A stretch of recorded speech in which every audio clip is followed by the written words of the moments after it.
Tunin raadiyoonii sagalee Ameerikaati.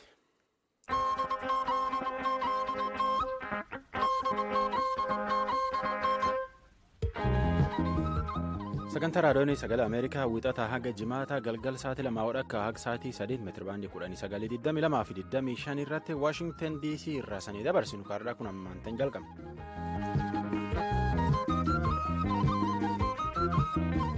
Babaruu tolee galchumallee nesan nagayaa ardhaa jimaataa adoolessii 7 barii 2017 raadiyoonii VOA sagantaa afaan Oromootiin Naayilsaat televezyiinii fi raadiyoonii irraa sanii dabruu jirtu caqasuu jirtanii dhiyaadhaa jennaan soraa lakeeti. Guyyaan 7 ji'i 7 barri 17. Torba taate ayyee. Hayyee soraa mataan oduu har'aa pireezidaantii Yuunaayitid Isteetsi Doonaald Tiraamp har'a gita isaanii Raashiyaa Vilaadimir Puutiin waliin wal arganii dubbataniiru. An jaallannee gammadaatu oduu sin dhageessisa.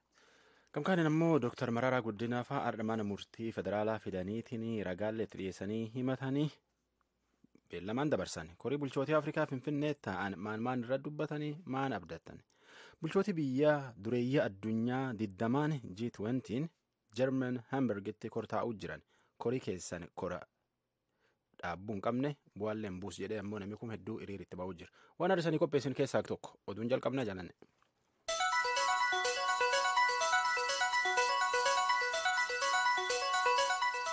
Pireezidaantii Yuunaayitid Isteetsi Doonaald Tiraamp har'a gita isaanii Raashiyaa waliin dhimmootii adda addaa irratti mari'achuu isaanii dubbatameera.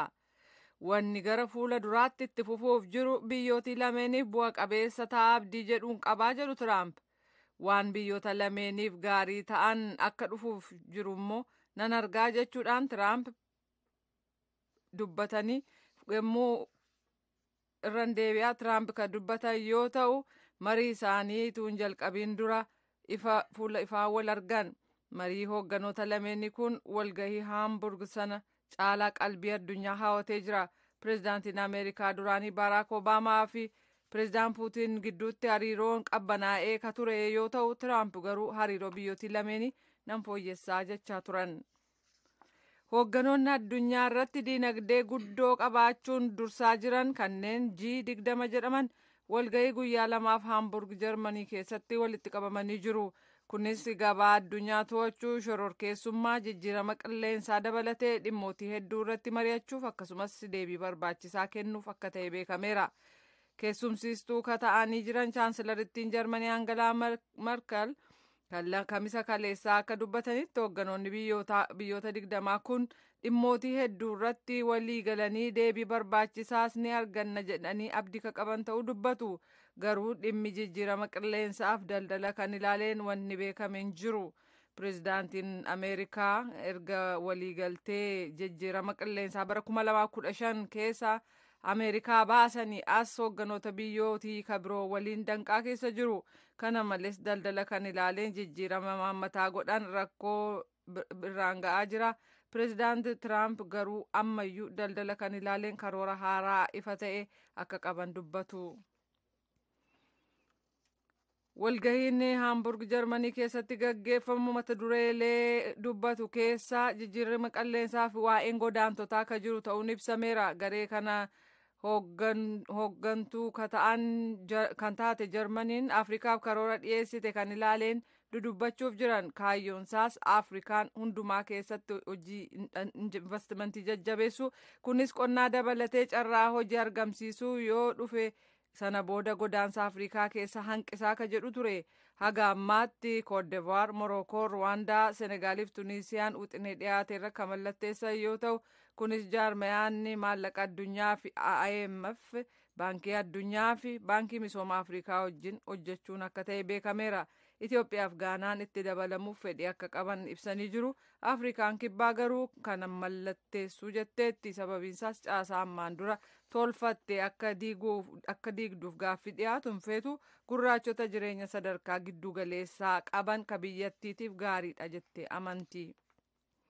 Lammiiwwan Keeniyaa baatii hagayya dhufu aangoo mootummaa ka sadarkaa adda addaa jechuun pireezidaantii qabee hanga aangoota naannootti filachuuf jiru.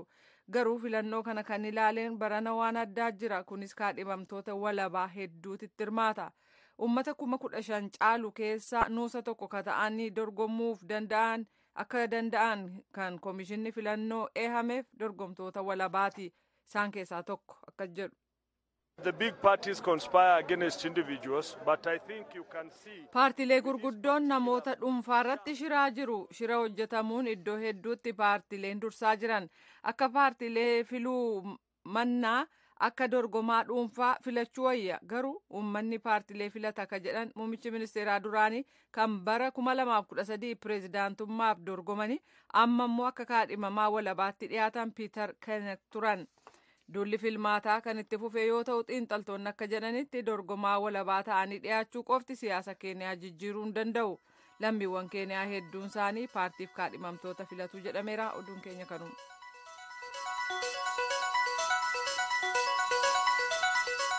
Tammaantaan caqasuu jirtan tun raadiyoon VOA sagantaa afaan Oromooti.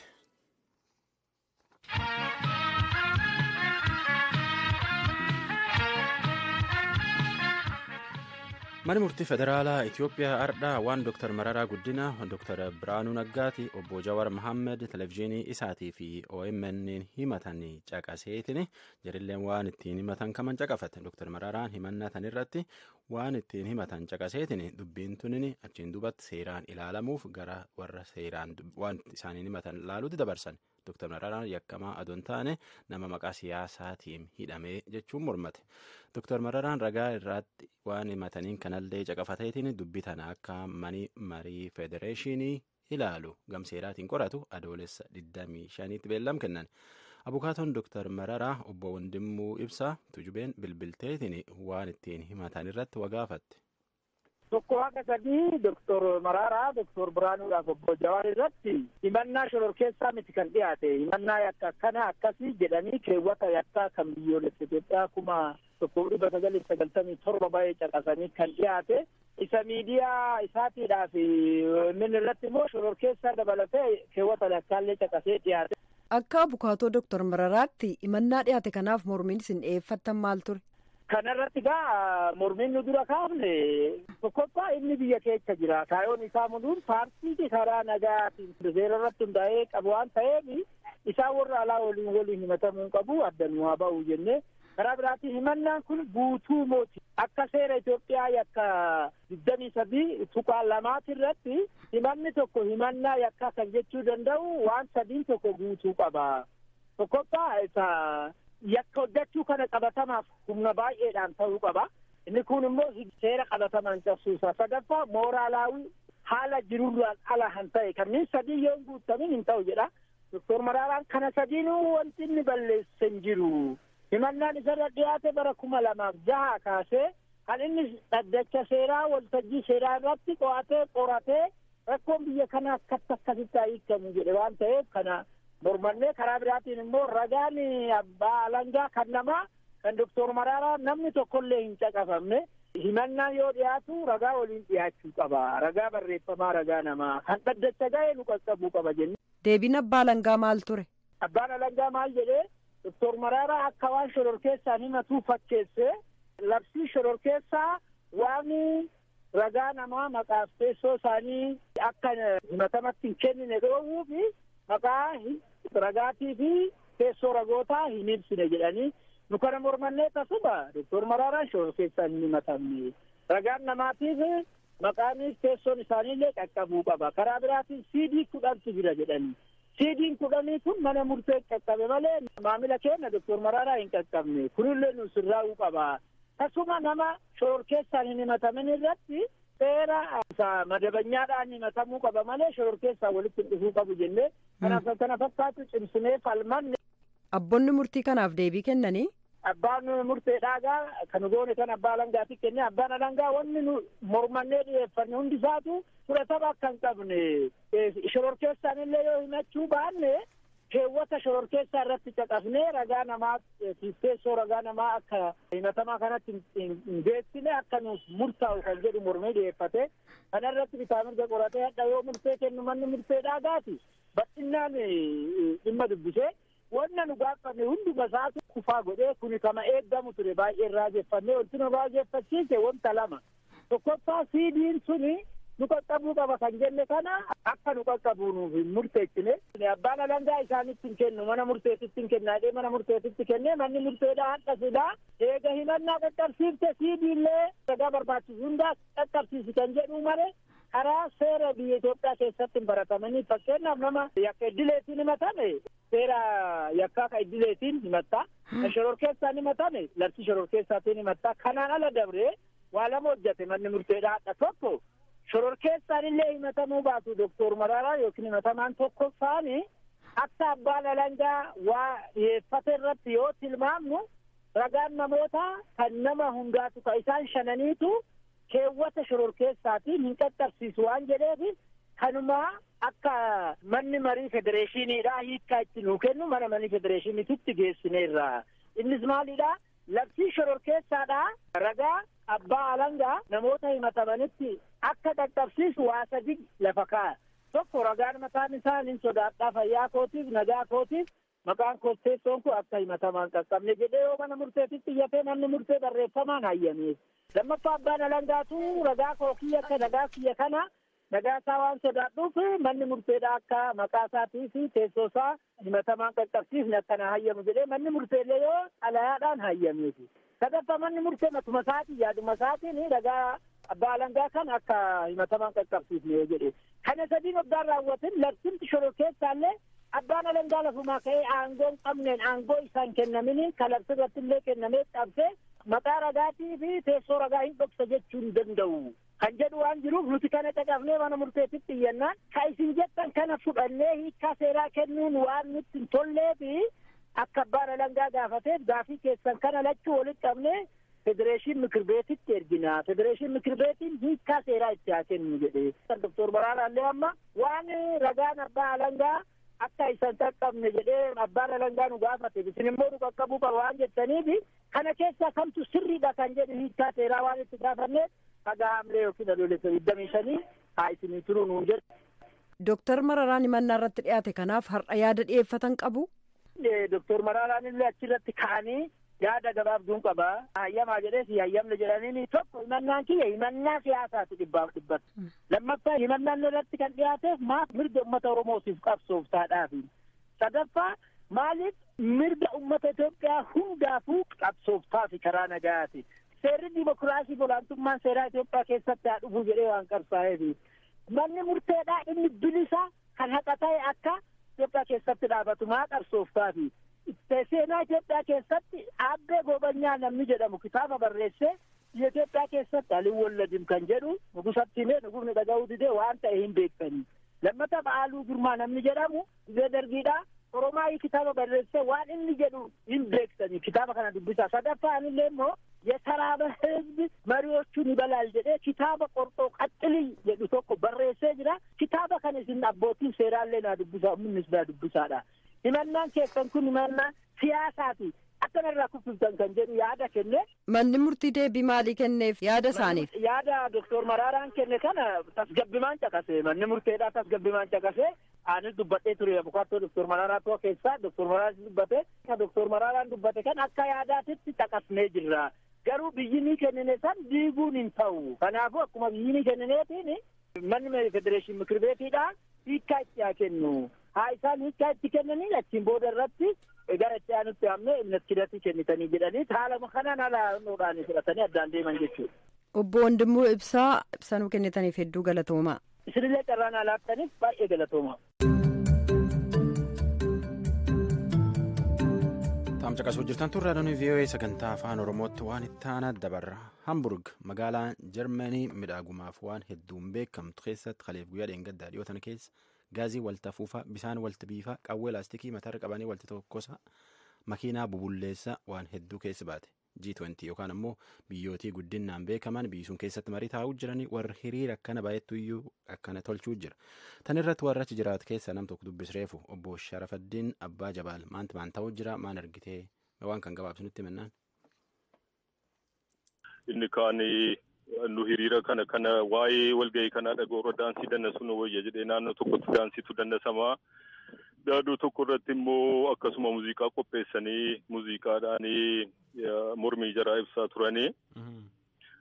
fi adda addaatti immoo hubna warri fayyadamanis jiru ka'anii makiinaa gubuu ibidda qabsiisuu dhagaa darbachuu waan akkasii jira ture poolisii hojii walitti bu'anii namoonni mimmiidhames jiru. Kaleessa galgala hamma sa'aatii duwwaatti tondoo gaariin turre. Maali miidhamni kun maaliin miidham jarri miidham kun dhagaan miidhamoo ulee poolisiitiin miidhamoo warratti walitti gufate wal madeessa. Poolisiin gaasii xinnoo fayyadamuu nama cunqursuu protect gochuudhaaf yaalu namoonni kaan garuu hubnumaan poolisiitti adeemanii poolisii ofiruu cunqursuu poolisiitti armusii darbatuu wama adda addaa wama Afrikaa qaban waan tokko tokko darbatu ibidda fi tokko tokko kakkaasu mormiin ispeeshaalii jarramma left kuni left radical warramma left politishaaniin baay'ee irratti hirmaatan jarmanii magaalaa gurguddaa hunda keessaa wal waamanii dhufanii asitti walitti qabamanii inni kaan bakkeetti dunkana keessa buluu dunkana jiraa baadhatanii mormii kana gaggeessaa jiru. Hiriirri magaalaa Hamburgiitti erga jalqabe ofishaalii kan eeyyamamee jalqabe gaafa roobii jalqabeetti adeemamaa jira. Gaafa roobii guyyaa irratti warra waa adii uffata jira mataa jira irratti dibatanii fi tokkotti walitti qabamanii akka daansiitiin warra mormantu turanii warri kaan immoo dhaabanii G20 biyya keenya keessatti adeemuun qabu G20 irraa waadanuu hin eegnu ekspiriyaansii nu qabnu gaarii miti walitti dhufanii waa'ee iyyummaa addunyaa irratti haasa'anii wanni jarri rizaaltiin outputiin qabu. Bu'aan qaba. Waa'ee nagaa fiduu irratti wanni jarri hojjetan hin jiru biyyi yeroo ammaa addunyaa keessatti biyyi baay'een nagaan qabu biyyi baay'een hin beela'a. Jarri walitti qabamanii waa'ee intarestiidhuma ofii waliin haasa'anii utuu waliin galiin addaan bahu yoo walii galanii soma xixinootti walii galu malee rizaaltiin qabu biyya keenyatti kun godhamuu hin qabu jedhu. Obbo Sharafuddin ati keessi jirta yookaan dhattee ilaaltu moo keessi jirta yookaan ammoo? Hadda ganama bakka tokko deemee ilaaleen ture hiriiruma nagaadhaan namni dhaabbatee slogaanii isaa qabatee dhaabbatee mormuudha bakki sun bakka nagaan adeemaa jiru. Garuu kaleessa bakka tokko irratti nama wayii fuuchuun irra ture yeroo nama wayii fuuchuudha karaa darbu itti goree yeroo ilaalee jedhu baay'ee xinnoo intini ture nagaan qabu ture jeeqamaadha poolisiin nama cunqursuu nama irratti gaasii gad niqu ture maayinaan namoonni humna fayyadamanii xaarmusii darbatu dhagaa darbatu waan qabu darbatu ibidda darbatu gaasii adda addaa darbatu kana keessa jeequmsa jira ture kaleessa galgala kanan argee jirruuti. Namni kun nama gamtaa fakkeenyaaf namni hiriirba kunin fulaa jaha hiriirba jettee nama gamtaa dhibbifaa kumfaa poolisii nagamtaa lakkoofsaan. Poolisiin magaalaa Hamburgii keessa yeroo ammaa fi addaati waamamee karaa poolisii kuma aftamaatu magaalaa kana keessa reeffemma dhaabbataa jiru kana keessa poolisii danuu magaalaa konkolaataa poolisii baay'eetu jira akkuma dhageessu sagalee helikooppitariitu duddubbee jira sagalee makiinaa tuyyii danuutu jira namoonni efe adda addi godhanuu adda adda namoota xinnoo miti amma kaleessa hiriira godhame irratti efe tokko irratti karaa nama 8,000 kan ga'u efe tokkotti kan godhamu jira karaa nama efe tokkotti efe konsertiin kaleessa qophaa'e irratti karaa nama 40,000 wayituu jira ture jedhamee himamaa jira. Konsertiin kan mormiiti moo kan gammachuu moo kan akkamiiti? Konsertiin kan mormiiti. Sirbaan mormanii. Konsertii qopheessanii mormiidhaaf konsertii sana qopheessanii leegaal konsertiidha. Baalkes haalee jedhama addaraashii guddaa keessatti qophaa'ee jira achumatti konsertii sana keessa namni mormu achi dhaqee almost mormiidhaan tinichi. Warruma prominent namoota beekamaatu irratti argamani. Eda galgala kaleessa xinnoo nagaan hin jiru ture maaliif walitti darbatu wal cunqursuu aaratu mul'ata namoota yoo rukutaatu jira namoota akka miidhamu hin argama ture. Sirriitti ilaaluu hin dandeessu gara caalu galgala riippoortii irratti televezyiinii irratti bareechine ilaalle waan akkasii jira ture. Amma garuu yeroo ilaaltu tokko magaalaa keessa namni baay'een hin jiru. Maali konkolaataan magaalaa Hamburg keessa hin jiru. Magaalaan kun magaalaa namni miliyoonii 2 keessa jiraatu konkolaataa danuu jiraata nama danuu jiraata hundinuu G20 kana baqa magaalaadha ala deemeera namni normaallee. Namni konkolaataa danuu hin oofu kan argitu karaa irratti konkolaataa poolisiitii kan baay'inaan argitu helikooppitarii danuutu kara deemaa. Kun amma hin dhageessa makiinaa ambulaansii danuutu asiifachi deddeemaa helikooppitarii danuutu adeema. Kan jennu pirezidaantii Ameerikaa Doonaald Tiraamp fi pirezidaantii Raashiyaa Puutin illee mariitan irratti wal arguuf deemuu jiran yaadi nama Jarmanii maal fakkaatu waan Raashiyaa fi Ameerikaa kana irratti?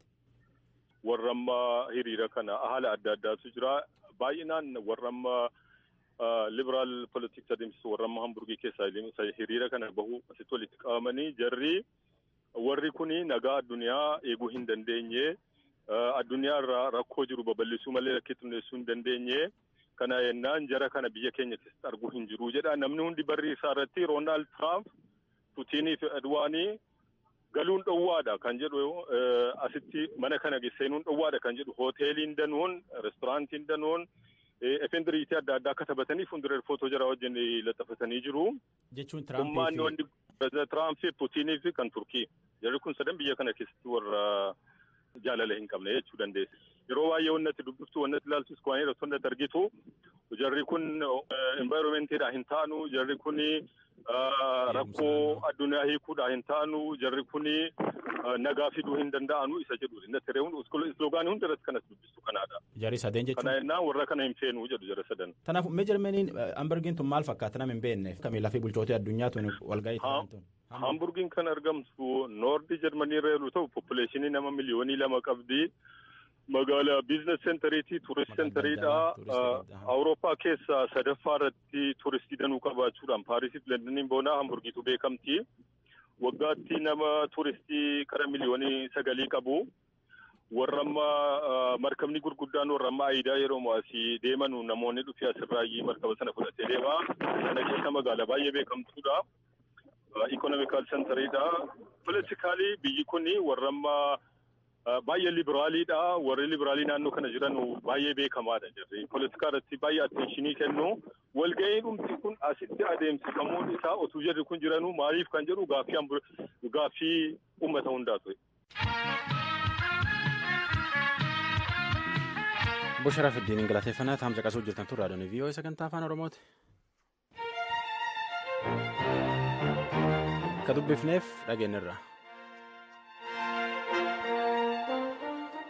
Horii bulchootii Afrikaa 29 mariin 29 Finfinnee ta'anii torban kan keessa dhumatee waan hedduu irratti mari'atan. Mariin tun haga guddaan dargaggoota biyya Afrikaa irratti investimentii hojjechuu yookaan ammoo akka isaan jajjabaatan tolchuu rakkoo biyya Afrikaa gargaraa irratti mari'atanii asiin duratti keessummaa kenna ka Yuunivarsiitii Global Yuunivarsiitii barsiisaa hayyuutii fi falaasamaa Dr. Alamaayyoo Birruu dubbifne namoota dubbisee gara san deebisa. Gara biyyoota Arabaatti deebina. Torban 2 dura biyyoota Arabaa Saawud Arabiyaa waliin jiran kanneen akka Baahireen, kanneen akka Tokkummaa Imiratoota Arabaa, kanneen akka Masrii, akkasumas biyyoonni Kabroon, Yemen, Moorishees, Mooritaaniyaa, Maldivis, Liibiyaa kanneen fakkaatanii Qaataarirraa hariiroo dippiloomaasummaa kutachuu isaanii dubbannee jirra. Sun bifti isaa maal akka fakkaatu gara kamitti akka deemuu malu saasofnee jirra. Mee eega dubbanne booda maaltu ta'e? Gamta Afrikaa irratti dhimmi kun maaliif hin ka'in hafe? Eddasiitii waan ta'e waan baay'eellee hin jiru haa ta'u malee gaaffii qabxii 13 kan qabu warri biyyoonni karaa Saawudii Arabaa dhaabbatanii jechaan biyyoonni 5 warra Arabaa jechaan Egypt, United Emirates dabalatee qabxii 13 kan ta'e gaaffii Qataariif dhiyeessanii jiru. Qabxiin kun qabxii ulfaataa kan ta'aniidha. Maal of keessaa qaba Dr. Alamaayyoo? Baay'ee interesting kan ta'anitu keessa jiru. Kana keessaa inni kaan Hizboolaa faa Muslim Brotherhood jedhama jaarmaa kana faa biyya keessan keessa balleessaa yookiinis immoo hariiroo isaan duukaa qabdan cabsaa kan jirudha. Namoota biyya Saawud Arabiyaa, Ijiptii, Baahiree, United Emirates kan dhufanii fi fudhattanii naturalizing godhina yookiinis immoo citizenship laatinaa fi jechuudha jira. Aljaziraa faa cufamuutu isatti jira. Kan jedhudha Turkish military faa of keessaatti baasaa beezii isaanii cufaa kan jedhu kana faatu keessa jira. Kun Qaataariif hammam salphaadha? Kun akka malee ulfaata. Kana bultii 10 keessatti deebisaa jedhanii hoo kun ta'e immoo ji'atti wanta kana faana buuneeti qorannaa waggaa 2 irratti immoo ji'a 3 na biyyi kun walabummaa ishee dhabdee walabummaa ishee gadiitti akka isheen jiraattu an godhu. Na sovereignty akka tuqamu kan argisiisu kuni biyyi tokko haqa biyya tokko hantuqo akka malee. Haala kana keessatti biyyoota dantaa giddugaleessa ba'aa keessaa qaban kanneen akka United States kanneen akka Saawud Arabiyaa foo akkamitti ilaaltu Dr. Alamaayyoo? Ameerikaani biyya lamaanuu duukaa Qataaris duukaa Saawud Arabiyaas duukaa hariiroo cimaa qabdi. Qataar keessatti military beezii 2 gurguddaa qabdi. Saawud Arabiyaa duukaa immoo hariiroo isheen qabdu seenaansa dheeraa. Haa ta'u malee yeroo ammaa kanatti akka Tiraamp dubbatetti dhaabbii isaa karaa Saawud Arabiyaa godhee qulqulleeffateera. Kun isa miidhuu jechaa miti. Karaa ekonomiis karaa maalis miidhuu hin danda'a. Haa ta'u malee yeroo ammaa kanatti diina guddaa kan godhee fudhateeru Iraaniin waan ta'eef Iraaniin cabsuudhaaf Saawudi Arabiyaa irra goruun barbaachisaa akka ta'e fudhachuu isaadhaan argisiisu. An kanarraa hafee warra ekstreemistii Islaam Brotherhood, Hizbollah, Hamaas warra jedhaman irratti dhiibbaa guddaa waan qabuuf kanaafis immoo levereejinaaf ta'uu danda'a, na utubuu danda'a jedhee Ameerikaan kana fudhachuunsaa Kataariin akka malee miidhee jira jechaadha. Raashiyaan immoo gama biraa dhaabbatti yeroo baay'ee fakkeenyaaf Siiriyaa wajjin biyyoota akkasii wajjin dhaabbiin Raashiyaa dhaabbataa fakkaata. Haala kana keessatti Raashiyaan eessa dhaabachuu dandeessi? Yeroo ammaa kanatti ol diddaatu jira. Cold War hin jennu kun haa dhaabbatu malee yeroo ammaa kanatti Ameerikaan kan dhaabbate hundumaa kan faalleessu warri dhaabbatan jiru. Kunis akka Raashiyaa, akka Iraan, Noord Kooriyaa isaan kun gara gam tokkotti dhaabbatanii humna Ameerikaa kan laaffisuudhaaf yaalanidha. Akkuma kanaatti yeroo ammaa dhiyeenya kanatti Raashiyaan biyya Kataariitti ergitee sovereigntiin yookiinis immoo walabummaan biyya tokko eegamuutu isaa qaba. Waan halle waliin dubbachuudhaafu inni kun baay'ee murteessaadha jedhanii baay'ee jabeessanii achitti dubbataniiru. Kun maal argisiisa? Akka araarsituutti hojjenna nuti gara tokkoytuun dhaabbatiin haa jedhan malee waa'ee walabummaa Kataar emfasaayizii gochuun isaanii Ameerikaan kanatti hojjettee nuti immoo gama kee dhaabbannaa han jedhu fakkaata. Isa kanaaf egaa murteessaa kan ta'u hariiroo Ameerikaaf Raashiyaan gara fuulduraatti godhachuuf adeemuuf ta'uu hin mala. Tiraamp amma Puutiniin arguuf adeema. Kana irratti egaa waliigaltee isaan godhatan murteessaa ta'uu hin mala jechaadha. Altimaatamiin kuni yookiinis immoo amma kanatti dabarsanii jedhame kun eeggadda gaafa dafinoo darbe jechaadha guyyaansa. Kun jechuun Kataar gaaffii sana deebisuudhaaf fedhii akka hin qabne argisiisee jira. Afrikaan Yuuniyeeniin kana keessatti yeroo ammaa kanatti kan argutti biyyoonni baay'ee karaa Saawudi Arabiyaa dhaabbatanii jiru. Saawudi Arabiyaan karaa Morookoo amma immoo karaa Ijipt Afrikaa keessatti olaantummaa argattee jirti. Afrikaan Yuuniyeeniinis gara kanatti kan lucceffachaa jiru fakkaata jedheen fudhata. Kana keessatti gamtaan Afrikaa dhiibbaan inni gochuu danda'u qoonni mul'ataan inni qabaachuu danda'u jira. Jiraata akka gamtaa tokkootti Kataariin teeroristii yookiin shororkeessituu jedhee hoo balaaleffate. Kataariin hoo lagatee. Kataar Airlinesiidhaan lafa konqubattu jedhee hoo dhoowwatee.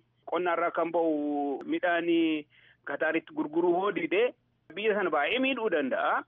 Inni kun akka ee'utti gara fuulduraatti ta'uu danda'a jedhanii yeroo amanuu dadhaban biyyoonni baay'ee Afrikaa keessaati gara kana dhaabbachuu danda'u jedhanii yaada. Amma ee'uun immoo guyyaa kanatti Saawudi Arabiyaan sana keessatti argamuun ishee, Morokkoon akka haaraatti dhuftee keessatti argamuun ishee, Ijiptis immoo kana keessatti qooda guddaa fudhachuudhaaf tattaafachaa jiraachuun ishee akka gamtaattuu karaa Saawudi Arabiyaa akka isaan dhaabbatan han argisiisu'a jedhanii ani fudhadha. Waan mul'atu kana keessatti Eertiraa fi Itoophiyaan waan gama tokko dhaabbatan fakkaatu. Waa'een Eertiraa fi Itoophiyaa as keessatti maal ta'uu danda'a? Nama yaaddeessa. Itoophiyaan rakkattee jirti. Itoophiyaan sirriitti Saawudi Arabiyaa duukaa dhaabbatti. Saawudi Arabiyaa fi Ijipti yeroo tokkotti ol diddaa qabu turanii kanarraa kan ka'e Saawudi Arabiyaan Itoophiyaa duukaa dhaabbattee bishaan gaddamameerree deeggartee eebbistee wajjin argamti. Kanaafuu Saawudi Arabiyaa duukaa amma garuu Ijiptii fi Saawudi Arabiyaan wal faana jiru. Yeroo akkasii kanatti Saawudi Arabiyaa duukaa dhaabbachuun ishee rakkisee jira. Eertiraanis immoo karaa Saawudi Arabiyaa dhaabbachuu isheerraa kan ka'e. Karaa biraa immoo Kataar duukaa kanaan dura soo ta'ee hariiroo isheen qabdu gaarii hin turre Itoophiyaanii. Eddasiitii wayyeeffattee jiraattis immoo gara fuulduraatti fedhii ishee tarkaanfachiisuudhaaf Kataar duukaa dhaabbattes kan ishee baasu hin fakkaatu. Kanarraa kan ka'e yeroo ammaa kanatti hiddu galeessa taatee araarsitu taatee mul'achuu barbaadde akkuma Somaalee akkasuma Sudaanii. Inni kun egaa Eertiraaf bu'aa maalii fiduu danda'a? Bu'aan kun dhimma ba'uu dandeessi han jedhu dubbachuudhaaf nama rakkisa. Maaliif har'a Itoophiyaan Eertiraa Jibuutii keessatti wattaadaroota ishee erguu ishee irratti irree kunoo Eertiraanii akkuma yeroo kaanii ammas yoo ta'e adeemtee nagaa biyyoota adda addaa kan dhoowwattu jettee kasasuudhaaf yookiin immoo maqaa balleessuudhaaf illee yaalii tokko hin godhiin hafte. Kana gochuu hafuun ishee, kana of qabuun ishee garamitti akka adeemtu wallaaltee bayyaannachaa akka jirtutti argisiisaa jechuudha Itoophiyaan. Waan baay'eensaa